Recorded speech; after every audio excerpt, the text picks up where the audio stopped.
insane with no basis or justification, that to have to refute it is itself dehumanizing. We know the pattern. Perpetrator falsely accuses victim in order to create a smokescreen that obscures the perpetrator's own agency. I say it's a smokescreen because in addition to placing an unwarranted burden of proof on the gay person, it obscures the real problem, namely the perpetrator's homophobia. That is the problem, not us. Another typically vulgar false accusation is the charge that gay people should be kept away from children. Sadly, gay people have wasted a lot of energy and self-esteem trying to prove how child-friendly we are, even to the point of feeling that we have to have children to be fully human or to be treated as fully human by our families or government. Today, in an act of diminishment, gay people often use having children as proof that we deserve rights, respect, and representation. This, of course, suggests that lack of children is a sign that something is wrong with us, that we are dangerous and deserve to be outside of power. These, of course, are the most obvious and bottom-of-the-barrel false accusations, but there are also many more sophisticated false accusations that are just as damaging. So here's a list. Homosexuals are a special interest group, while heterosexuals are objective and neutral. Homosexuals' feelings are not as important as heterosexuals' feelings. Homosexuals have to prove that they are deserving of privileges that straight people take for granted. Gay people should universalize to straight people in order to enjoy movies, plays, television, but straight people should not have to show any interest or ability to identify outside of their own experiences. And finally, that the acquisition of rights and social change for gay people is our responsibility alone. Now, ironically, if LGBT people were treated equitably, the perpetrator would have the burden of proof. If they were made to account for their false accusations, it would be a lot harder to pull them off. Unfortunately, the system is twisted so that the cruelty looks normal and regular, and the desire to address and overturn it looks strange. As Bertolt Brecht said, as crimes pile up, they become invisible. Resistance gets falsely pegged as the inappropriate behavior because it results in discomfort for the perpetrator. Ironically, it's often not the fact that a gay person is being scapegoated that makes people angry, but the assertion that the perpetrator should have to be accountable that infuriates them. It's not the awful truth that upsets people, but the telling of the truth that gets constructed as the problem. So while false accusation is a strategy of homophobia, shunning is its tool of enforcement. Shunning is when people are cut out, excluded from participating in conversations, communities, social structures, are not allowed to have any say about how they are treated, cannot speak or speak back. Shunning is a form of mental cruelty that is designed to pretend that the victim does not exist and has never existed. It's practiced by religious groups, but it's also practiced by the arts and entertainment industry, the legal system, family structure, economic systems, and social conventions that pathologize and isolate gay people by not acknowledging or representing our actual experiences. And by extension, by irresponsible individuals who don't want to be accountable for the pain they are inflicting on others who don't have the power to create consequences. In short, shunning is an active form of harassment. Now, because gay people are ritually shunned in all aspects of social life, dehumanizing us through shunning appears normal and regular. For example, not mentioning ACT UP in a 20th century U.S. history class may seem normal because it happens every day, everywhere, but it is not normal. It is an assault on your inherent right to be acknowledged as part of the history of your own country. That you cannot walk into a major American theater and see a multi-character play with a lesbian protagonist is true every second of every day. And yet, people act like this state of censorship is fine and actually not happening. Shunning is the most common form of homophobia and the easiest to carry out.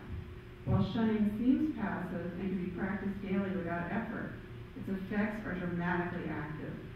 In fact, being on the receiving end of shunning is to be aggressively assaulted on a daily basis by the lie that your life does not matter.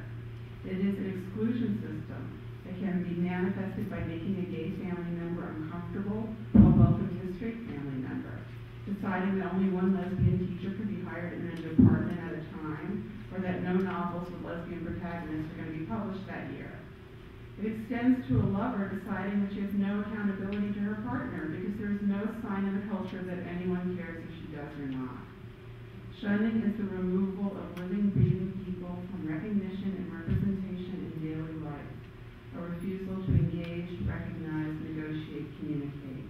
It is an exclusion from the conversation. What makes gay people so ideal as scapegoats in a family is that they are there alone. Sometimes no one else inside the family is like them or identifies with them. They become a projection screen, the dumping ground for everyone else's inadequacies and resentments. No one else is watching. No one from outside the family will intervene because of the wrong-headed perception that family matters are private and untouchable. The family structure and its untouchability predominate. Then, because gay people do not have the full support of their families, they in turn become an ideal social scapegoat. For in society, just as in the family, no one will intervene when it comes to queers. Society will not intervene in the family, and the family will not intervene in society. It's a dialogic relationship of oppression. Imagine what would have happened if the families of the 500,000 Americans who died of AIDS had demanded justice. We would not have a global AIDS crisis today. Now, familial homophobia is something that gay people discuss with each other with a regular daily urgency, and yet it has not made it into the public discourse. In some ways, it is our most important story, and so it is worth trying to understand why it has remained a secret. I had to coin the phrase familial homophobia because this most common of experiences was so suppressed as a subject, it did not even have a name. Emotionally, the pain is often unbearable, inarticulable, and the solution eludes us. We often speak to each other about it in shorthand. One gay person can meet another in an elevator, make a passing quip about his family, and be perfectly understood. And we also blame each other for it. As distorted as it is for gay people to blame each other for straight people's homophobia, this common projection shows how embedded this conversation is in our relationships with each other. Now, being heard in opposition to this construction is very difficult because the more integrity queer people have about their sexuality, the less access they have to mainstream discourse. Since straight people and most queer people learn what they learn from the mainstream, the message will never be allowed to reach them. And when it does, it's often watered down, which makes it more easily dismissible. After all, straight people also have problems with their families and so often cannot differentiate between the degrees. It's the old white people have problems too syndrome, in which the dominant person is unable to imagine the burdens of prejudice on top of regular human difficulties. The problem is that we have to talk about the family in a loud and clear way because the family is the place where most people are first instructed in homophobia. The family is where most gay people experience homophobia for the first time, and it is where most straight people learn to use homophobia to elevate themselves within the family politic, which is the model for the broader social politics. This has made family relationships into the primary source of pain and diminishment in the lives of many gay people. We pay an enormously debilitating price for familial homophobia at the same time that heterosexuals within the family learn how to, and have the choice to, use it as currency. And yet the perpetuation of homophobic practice is repeatedly blamed on gay people themselves. We are depicted as being inherently deserving of punishment, even though, in actuality, we have not done anything wrong. After all, homophobia is exclusively a product of heterosexual culture. It is not caused by gay people or by gay culture. Now, sadly, this paradigm confuses gay people ourselves. When we insist on inclusion, full recognition, and access to process, we can get internally pathologized as militants, activists, and stalkers or angry, even by each other. The dangerous exclusion is naturalized as benign, and the desire for accountability is falsely seen as the threat, when it really is life-enhancing. To this day, productive individual action and group effort that make positive contributions to the culture are still seen as compromising the right to exclude. Yes, perpetrators often claim exclusion and shunning as their right. Straight people have long argued that it's their right to not rent apartments, give jobs, or serve meals to gay people if they don't want to.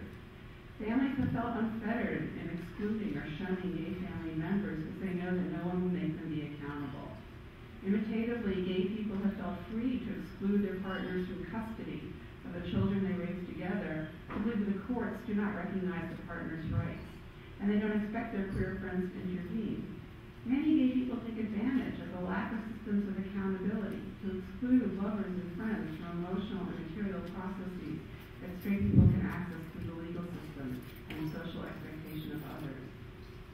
Because of supremacy ideology masquerading as reality, we are often brainwashed into seeing familial homophobia as our own individual problem instead of an institution of cruelty on a continuum from the government to your boyfriend.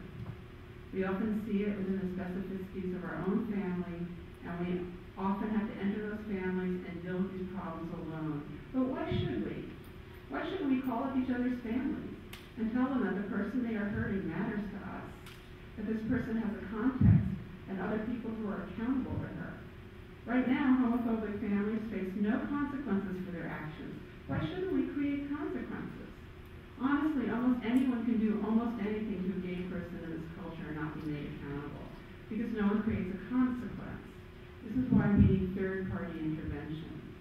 History shows that shunned people are dependent on the intervention of third parties to support their own acts of resistance. Men had to vote for women to get the vote. White people have to participate for racism to be dismantled. Straight family members have a moral obligation to intervene when gay people are scapegoated in their families. Gay people have to be made accountable for the way we treat each other. It's time for shunning of queers to stop being experienced as a personal problem and start to be understood as a cultural crisis.